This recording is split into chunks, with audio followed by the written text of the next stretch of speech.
بسم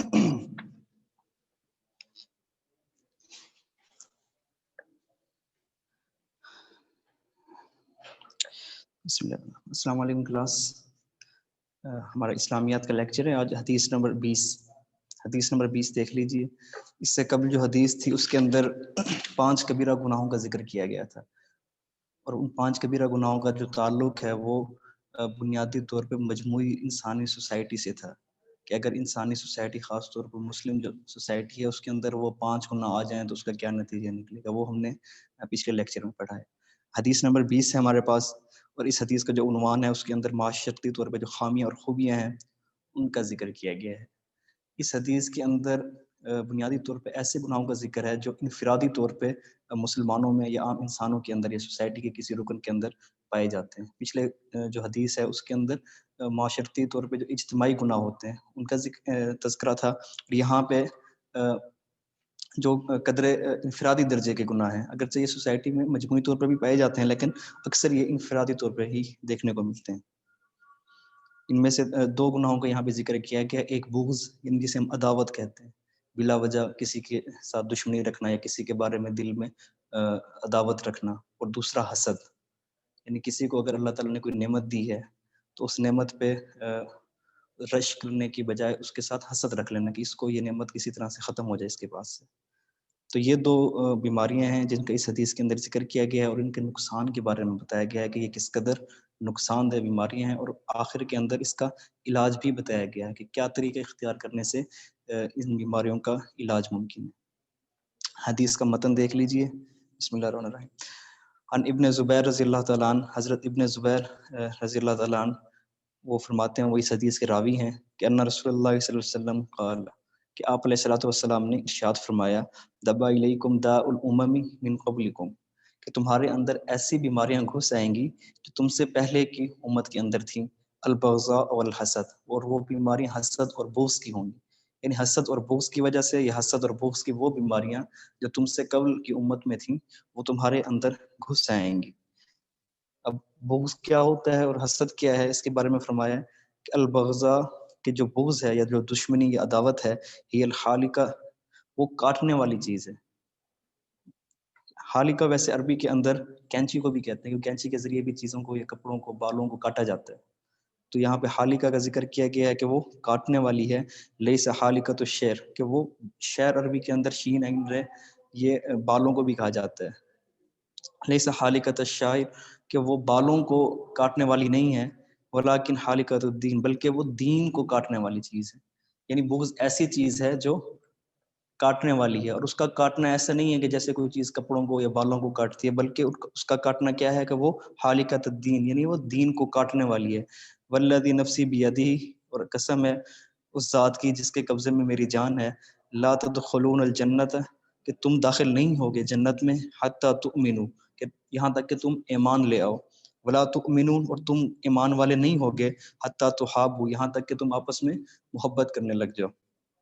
یعنی بغض کی وجہ سے جو گناہ پیدا ہوتا ہے، دل کے اندر جو بیماری پیدا ہوتی ہے بغض کی وجہ سے، وہ اگرچہ انسان صاحب ایمان ہی کیوں نہ ہو، انسان صاحب ایمان ہی کیوں نہ ہو، تب بھی وہ جنت میں داخل نہیں ہو سکتا، اس وجہ سے کہ اگر اس کے دل کے اندر بغض ہے.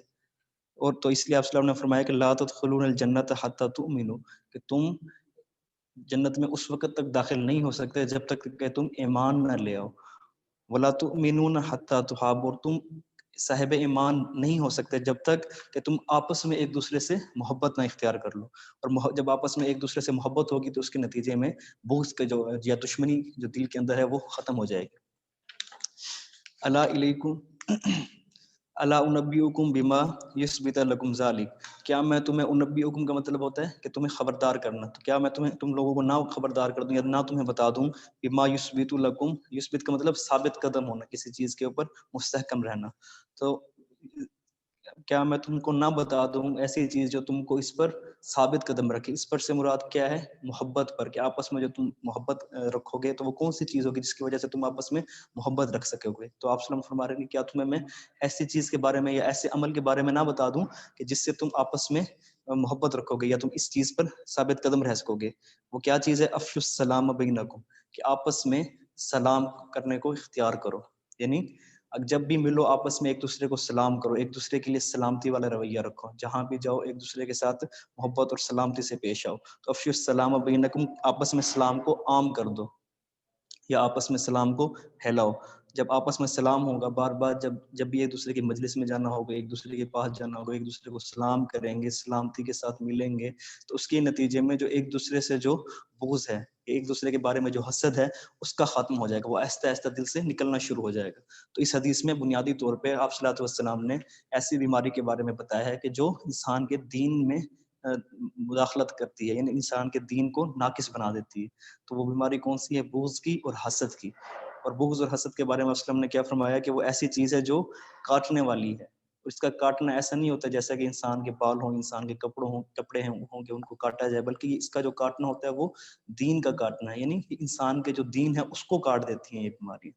اور انسان کے دین کو کاٹنے سے بچانے کے لیے کیا کرنا چاہیے؟ آپس میں ایک دوسرے سے محبت رکھنی چاہیے. اور آپس میں ایک دوسرے سے محبت رکھنے کا طریقہ کیا ہے؟ کہ افشوا السلام بینکم، کہ آپس میں ایک دوسرے کے ساتھ سلام عام کر دیں، یعنی آپس میں جب بھی ملیں ایک دوسرے کو سلام کریں، سلامتی والا رویہ رکھیں ایک دوسرے کے ساتھ.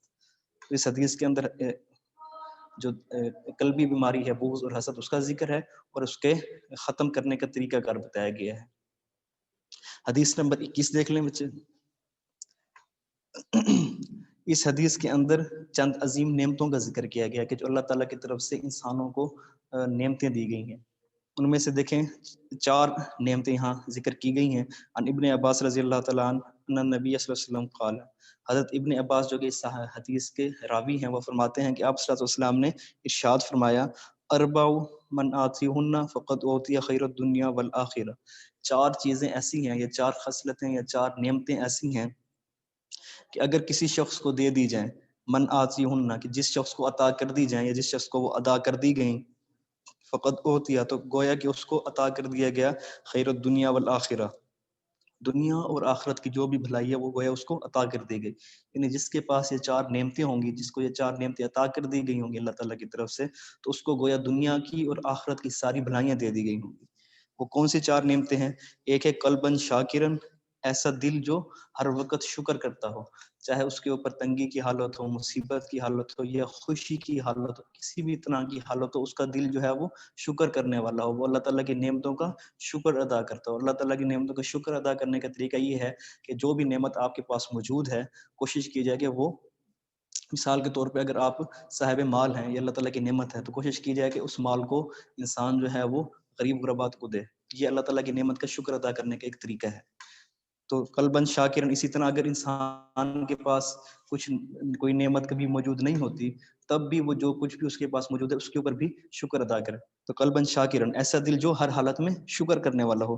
ولساناً ذاکرن، اور ایسی زبان ہے جو ذکر کرنے والی ہو. جب زبان ذکر کرے گی تو اس کے نتیجے میں انسان جو دوسری اخلاقی برائیاں ہیں، مثال کے طور پہ کسی غیبت کرنا، ٹھیک ہے، یہ کسی کے بارے میں بری باتیں کرنا، تہمت لگانا کسی پہ، تو اس طرح کی بیماریوں سے بچا رہتا ہے، گالم گلوچ سے بچا رہتا ہے. تو گویا اگر ذکر کرنے والی زبان اسے مل جائے تو اس کے نتیجے میں جو دیگر برائیاں ہیں، جو بھی اخلاقی برائیاں ہوتی ہیں، خاص طور پہ غیبت کرنا، کسی پہ تہمت لگانا یا گالی گلوچ اختیار کرنا، ان ساری بیماریوں سے انسان بچ جاتا ہے. تو ایک ہے شکر کرنے والا دل، قلباً شاکرن. دوسرا ہے لساناً ذاکرن، ذکر کرنے والی زبان. وبدناً علی البلاء، اور مصیبتوں پہ صابرن. وبدناً علی البلاء صابرن، ایسا بدن، ایسا جسم جو تمام مصیبتوں پہ صبر اختیار کرنے والا ہو. یعنی ایک تو انسان شاکر ہو، ہر حالت میں شکر ادا کرنے والا ہو. دوسرا ذاکر، یعنی ہر وقت اس کی جو زبان ہے وہ ذکر میں رہے. ذکر میں ہر وقت رہنے سے مراد یہ ہے کہ اگر وہ ذکر نہیں بھی کر رہا، تو ایسا وقت ہے کہ وہ ذکر نہیں بھی کر رہا، تو اس وقت وہ ایسی حالت میں ہو کہ اس سے کسی کے بارے میں بری بات نہ نکلے اس کے منہ سے. یعنی وہ کسی کی غیبت نہ کرے، کسی پہ تہمت نہ لگائے، گالم گلوچ والا رویہ نہ اختیار کرے. تو یہ بھی لساناً ذاکرن میں شمار ہوگا. اور بدناً علی البلاء صابرن، اور ایسا جسم جو مصیبتوں پہ صبر اختیار کرنے والا ہو. یعنی جتنی بھی دنیاوی مصیبتیں اس کے اوپر آ رہی ہوں، خواہ وہ بیماری کی صورت میں ہوں یا اس کے علاوہ ایمان پہ ثابت قدم رہنے کے نتیجے میں جو مصیبتیں آتی ہیں، وہ ان سب پہ صبر کرنے والا ہو. وَزَوْجَةً لَا تَبْغِي حُوبًا فِي نَفْسِهَا وَمَالِهِ، اور ایسی بیوی جس کو عطا کر دی گئی کہ وہ نہ ارادہ کرے حوبن، گناہ کا، فی نفسیہ، اپنی ذات میں، ومالہ، اور اس اپنے شوہر کی مال میں. یعنی ایسی بیوی جو امانت دار ہو اور دیانت دار ہو. جس کو ایسی نعمت عطا کر دی گئی ہو تو گویا کہ وہ اسے دنیا کی اور آخرت کی ساری بھلائیاں عطا کر دی گئی ہیں. تو یہاں پہ 4 نعمتوں کا ذکر کیا گیا ہے جس کے بارے میں فرمایا کہ من آتیہن، کہ جس کو اگر وہ عطا کر دی جائے تو فقط اوتیہ خیر الدنیا والآخرہ، کہ اسے دنیا اور آخرت کی ساری بھلائیاں مل جائیں گی. اس میں سے ایک کیا ہے؟ ایسا قلب جو ہر حالت میں شکر کرنے والا ہو، اور ایسی زبان جو ہر وقت ذکر کرنے والی ہو، اور اسی طرح ایسا جسم جو ہر قسم کی مصیبتوں پر صبر کرنے والا ہو، اور ایسی بیوی جو خاوند کے ساتھ ایمانداری والا رویہ رکھے، دیانتداری والا رویہ رکھے، اپنے اندر بھی کسی قسم کے گناہ کا ارادہ نہ کرے اور اپنی ذات میں، اور دوسرا شوہر کا جو مال ہے اس کی ہر وقت وہ حفاظت رکھے. تو یہاں 4 ایسی نعمتوں کا ذکر کیا گیا ہے کہ جس کے نتیجے میں انسان کو دنیاوی اور اخروی ہر طرح کی جو خیر ہے وہ عطا کر دی جاتی ہے. تو حدیث نمبر آگے ہمارے پاس حدیث نمبر 22 ہے. حدیث نمبر 22 کے اندر یہ آپ صلی اللہ علیہ وسلم نے ایک طرح سے وصیت کی ہے امت کو کہ اس کے اندر 9 باتوں کا ذکر کیا گیا ہے. ایسی 9 باتیں ہیں جو ہر انسان کے اندر، ہر مسلمان کے اندر خاص طور پہ پائی جانی چاہیے. تو یہاں پہ حدیث دیکھیے، ان ابی ہریرہ رضی اللہ تعالیٰ عنہ، حضرت ابو ہریرہ رضی اللہ عنہ فرماتے ہیں کہ قال رسول اللہ صلی اللہ علیہ وسلم، حضرت ابو ہریرہ رضی اللہ عنہ نے فرمایا کہ آپ صلی اللہ علیہ وسلم کا ارشاد ہے کہ امرنی ربی، کہ مجھے میرے رب نے حکم فرمایا ہے بتسعین، 9 باتوں کا. مجھے میرے رب نے 9 چیزوں کا یا 9 باتوں کا حکم فرمایا. گویا آپ صلی اللہ علیہ وسلم کو حکم فرمانے کا مطلب یہ ہے کہ یہ 9 باتیں جو ہیں وہ آپ صلی اللہ علیہ وسلم کے ذریعے سے پوری امت کو بتا دیجئے. تو آپ صلی اللہ علیہ وسلم کو اللہ تعالیٰ نے 9 باتوں کا حکم فرمایا جو آپ صلی اللہ علیہ وسلم کے ذریعے سے ہم سب کو اس کا حکم ہے. 9 باتیں کون سی ہیں؟ پہلی بات ہے خشیت اللہ فی السر والعلانیہ، کہ اللہ تعالیٰ کا خوف، اللہ تعالیٰ سے ڈرتے رہنا، فی السر پوشیدہ حالت میں بھی، والعلانیہ اور ظاہری حالت میں بھی، یعنی قلبی طور پہ بھی اللہ تعالیٰ کا خوف ہو اور ظاہری طور پہ بھی اللہ تعالیٰ کا خوف. قلبی طور پہ اللہ تعالیٰ کا خوف ہونے کا مطلب یہ ہے کہ انسان جو ہے وہ دلی طور پہ اس بات کو مانتا ہو کہ کوئی ایسی ذات ہے جو اس کے قول و فعل کا ہر طرح کا کیا کہتے ہیں حساب رکھتی ہے، جو اس سے آخرت کے اندر بھی حساب لے گی. اور علانیہ طور پہ اللہ تعالیٰ سے ڈرنے کا کیا طریقہ کار ہے کہ انسان جو ہے وہ اللہ تعالیٰ کی جو مخلوق ہے اس کے ساتھ اچھا رویہ رکھے. کہ اللہ کا خوف کشیدگی سی ہے، وہ کلمۃ العدل فی الغضب والرضا، اور صاف انصاف کی بات کہنا. کلمۃ العدل کا مطلب ہوتا ہے ایسی بات ہو جو بالکل صاف ہو اور انصاف پر مبنی ہو. تو ٹھیک بات کہنا، کلمۃ العدل انصاف والی بات کہنا، فی الغضب بھی غصے کی حالت میں، اور والرضا اور خوشی کی حالت میں. چاہے انسان غصے میں ہو یا وہ خوشی کی حالت میں ہو، اس کی زبان سے یا اس کے عمل سے کوئی بھی ایسا فعل سرزد نہ ہو یا کوئی بھی ایسی بات سرزد نہ ہو جو عدل کے خلاف ہو. والقصد فی الفقر، قصد کا مطلب ہوتا ہے یہ اس کا مطلب اقتصادی حوالے سے، یعنی کیا رکھنا، اعتدال رکھنا. اسی سے اقتصاد کا لفظ ہے، معاشی طور پہ اقتصاد رکھنے کا مطلب کیا ہوتا ہے کہ اعتدال رکھنا.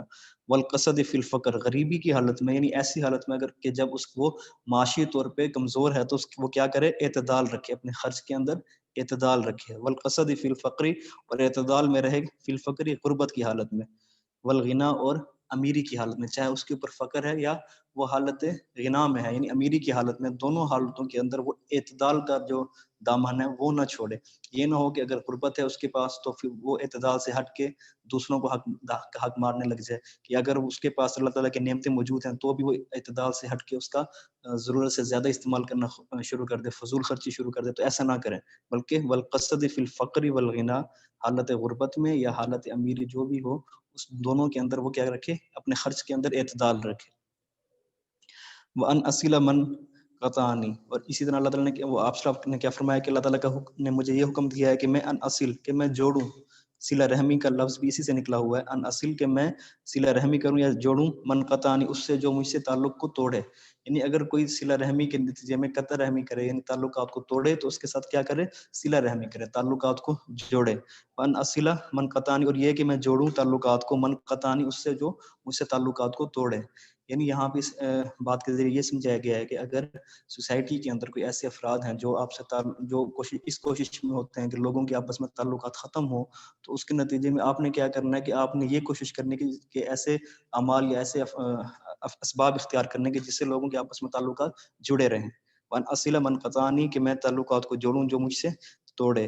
وأوتي من حرمنی، اور میں اس کو عطا کروں جو مجھے محروم کرے. یعنی یہ بہت بڑے درجے کی ایک کیا کہتے ہیں نیکی ہے، ایک احسان ہے کہ اگر کوئی شخص دوسرے کو کسی بات کسی چیز سے کسی نعمت سے محروم رکھتا ہے تو دوسرا شخص جواب میں اس سے بدلہ لینے کی بجائے کیا کرے کہ اس کو عطا بھی کر دے جب اس کا وقت ہے. تو وہ ہوتی ہے من حرمنی، اور میں اس کو دوں جو مجھ سے روکے، جو مجھ سے مجھے محروم کرے. وعفو عمن ظلمنی، اور میں معاف کر دوں اس کو جو مجھ پر ظلم کرے. ظلم کا مطلب کیا ہوتا ہے کہ اگر کسی شخص کوئی شخص دوسرے کی ذات پہ ظلم کرتا ہے تو دوسرے کے پاس اس سے بدلہ لینے کی طاقت ہو، لیکن وہ کسی وجہ سے اس کو معاف کر دے، تو اس کے بارے میں کیا فرمایا کہ میں معاف کر دوں اس کو جو مجھ پر ظلم کرے. یعنی ظلم کرنے والے کو معاف کر دینا بھی ایک طرح سے اس ظالم کے اوپر ایک نیکی ہوتی ہے، ایک احسان ہوتا ہے کہ وہ اس کو موقع دیتا ہے کہ چلو اس بار تو تم سے ظلم ہو گیا، لیکن کوشش کرو کہ اس کا ازالہ کرو، اور بجائے اس کے کہ اس ظلم پر اس کو سزا دینے کی بجائے وہ اس کو معاف کر دے. تو آپ وسلم نے کیا فرمایا کہ وعفو عمن ظلمنی، کہ میں معاف کر دوں اس کو جو مجھ پر ظلم کرے. وَإِن يَكُونَ سَمْتِنِي فِكْرًا، اور یہ کہ میری جو خاموشی ہو، سمت کا مطلب ہوتا ہے خاموش رہنا. تو وَإِن يَكُونَ سَمْتَنِي، اور یہ کہ میری خاموشی فکرن فکر ہو، یعنی جب میں خاموشی کی حالت میں ہوں تو خاموشی کی حالت میں اللہ تعالیٰ کی جو کائنات ہے اس کے اندر غور و فکر کر رہا ہوں، یا جو اللہ تعالیٰ کی جتنی بھی مخلوقات ہیں اس کے اندر غور و فکر کر رہا ہوں. یہاں سے انسان کو یہ بتایا گیا ہے کہ وہ تحقیق اور جستجو کا جو راستہ ہے وہ اختیار کرے. یعنی اگر انسان کو ایسا وقت میسر ہے کہ جس کے اندر وہ فرصت کی حالت ہے، خاموشی سے مراد یہی ہے کہ اسے کچھ ایسا وقت میسر ہو جائے کہ وہ فرصت میں ہے، تو اس وقت کے اندر وہ اللہ تعالیٰ کی جو نعمتیں ہیں ان کے اندر غور و فکر کرے، اللہ تعالیٰ کی جو کائنات ہے اس کے اندر غور و فکر کرے، جستجو کرے، تحقیق کرے کہ کس طرح اللہ تعالیٰ نے چیزوں کو بنایا ہے، کس طرح سے چیزیں چلتی ہیں. اسی طرح اللہ تعالیٰ کی جو مخلوقات ہیں وہ کس طرح سے کام کر رہی ہیں، اور اس کے اندر کون سے یعنی کہ جو اللہ تعالیٰ کے قوانین ہیں وہ عمل میں ہیں. تو ان باتوں کے اندر غور و فکر کرنا، تو یہ گویا کہ یہاں پہ غور و فکر کی دعوت دی جا رہی ہے. ونطق کی ذکرن، اور میری جو گفتگو ہو وہ ذکر ہو، یعنی جو اگر میرے پاس خاموشی، جب میں خاموش ہوں یعنی جب میرے پاس فرصت کے لمحے ہوں تو اس کے اندر غور و فکر کروں، اور جب ایسا وقت ہو کہ جب مجھے بولنا پڑے یعنی میں معاشرے کا حصہ بن جاؤں، یعنی جب میں لوگوں سے آپس میں بات چیت کر رہا ہوں تو وہ ذکر پہ مبنی ہو. ذکر سے مبنی ہونے کا مطلب یہ ہے کہ ایسی بات میرے منہ سے نہ نکلے جو کسی کا دل توڑنے کا سبب بنے، ٹھیک ہے، یا کوئی ایسی بات نہ نکلے جس سے کسی ظالم کو تقویت ملتی ہو، کسی کے ظلم کو تقویت ملتی ہو، بلکہ کسی بھی حالت میں وہ کیا رہے، ذکر پہ رہے. ذکر پہ رہنے کا مطلب کیا ہے کہ یا تو اللہ تعالیٰ کا ذکر رہے یا پھر اس کی زبان سے ایسے الفاظ نکلیں جو مخلوق کے لیے بہتر ہوں. وَنَظَرِ عِبْرَةً، اور میری جو نگاہ ہے وہ عبرت ہو، یعنی میں جب بھی چیزوں کو دیکھوں تو اس سے مجھے عبرت حاصل ہو. میں جب بھی کسی معاملے کو دیکھوں، جب بھی کسی ایسے فعل کو دیکھوں، یا جب بھی دنیا کی حالتوں کو دیکھوں تو اس سے مجھے عبرت حاصل ہو. وَأْمُرْ بِالْمَعْرُوفِ وَانْهَ عَنِ الْمُنْکَرِ، اور میں کیا کروں، بھلائی کا حکم دوں اور نیکی سے بدی سے منع کروں. وَأْمُرْ بِالْمَعْرُوفِ، کہ میں بھلائی کا حکم دوں، وَانْهَ عَنِ الْمُنْکَرِ، اور بری باتوں سے، بری چیزوں سے منع کروں. تو یہاں پہ بنیادی طور پہ 9 ایسے افعال کا ذکر ہے کہ جو انسان کو کیا کہتے ہیں انفرادی طور پہ اور اجتماعی طور پہ سب کو اختیار کرنے چاہیے. ان میں سے کون کون سے؟ ایک، اللہ تعالیٰ سے ڈرتے رہنا، چاہے ظاہری حالت میں ہو یا قلبی طور پہ ہو. اور دوسرا، صاف بات کہنا، انصاف والی بات کہنا، چاہے وہ انسان اس وقت غصے کی حالت میں ہو یا خوشی کی حالت میں ہو. اسی طرح امیری اور غریبی دونوں حالتوں کے اندر اعتدال کا جو ہے رویہ وہ اختیار کرتے رہنا. اور اسی طرح تعلقات میں بہتری پیدا کرنا، صلہ رحمی کرنا. اگر کوئی تعلقات توڑ رہا ہو تو کوشش کی جائے کہ اس کے نتیجے میں تعلقات کو جوڑے انسان. اسی طرح اگر کوئی شخص کسی کو کسی نعمت سے محروم کر دے تو اگر وہ اس کے اوپر بھی ایسا وقت آ جائے محروم کرنے والے پہ، تو دوسرے شخص کو چاہیے کہ وہ اس کو عطا کرے، یعنی اس کی برائی کا جواب وہ کیا ہے، نیکی سے دے. اسی طرح اگر کوئی ظلم کرے تو اس کے نتیجے میں معاف کر دیا جائے. یہاں ظلم سے مراد سماجی ظلم نہیں ہے، بلکہ انفرادی طور پہ اگر کوئی کسی کے اوپر کوئی ایسی اس طرح کا ظلم کرتا ہے تو اس سے یہ مراد ہے. یہ نہیں ہے کہ اگر سوسائٹی کے اوپر کوئی لوگ ظلم کر رہے ہوں تو ان کو معاف کر دیا جائے، بلکہ انفرادی طور پہ انفرادی تعلقات کا یہاں پہ ذکر ہے کہ اگر کوئی شخص کسی پہ ظلم کر دیتا ہے، کسی کے پیسے کھا جاتا ہے، یا کسی بھی طرح کا کوئی اس طرح کا ظلم کرتا ہے جو انفرادی درجے کا ہے، تو اس کے نتیجے کے اندر اگر دوسرا شخص جس کے پاس طاقت ہے بدلہ لینے کی، تو وہ بدلہ لینے کی طاقت رکھنے کے باوجود اگر اس کو معاف کر دے تو یہ بہتر ہے. اس سے کیا ہوگا کہ جس نے ظلم کیا ہے اس کو ایک اور موقع مل جائے گا کہ وہ اپنے ظلم کو کسی طرح سے اس کا ازالہ کرے اور اس کو نیکی میں بدل دے. اسی طرح کے کائنات کی چیزوں کے اندر غور و فکر کرنے کی دعوت دی گئی. اگلے جو بات ہے، یکونی سمتی فکرن، کہ میں خاموشی کی حالت میں غور و فکر کروں کائنات کے اندر. اسی طرح جب میں گفتگو کروں تو میری گفتگو ذکر پہ مبنی ہو. ذکر پہ مبنی ہونے کا مطلب یہ ہے کہ زبان سے کوئی ایسی بات نہ نکلے جس سے مخلوق خدا کے اوپر کوئی ظلم ہو جائے. یعنی بات سے مثال کے طور پہ اگر فیصلے دینے ہیں کسی قاضی نے تو اس کی زبان سے ایسی بات نہ نکلے کہ جس سے کسی مظلوم شخص کے اوپر ظلم ہو جائے.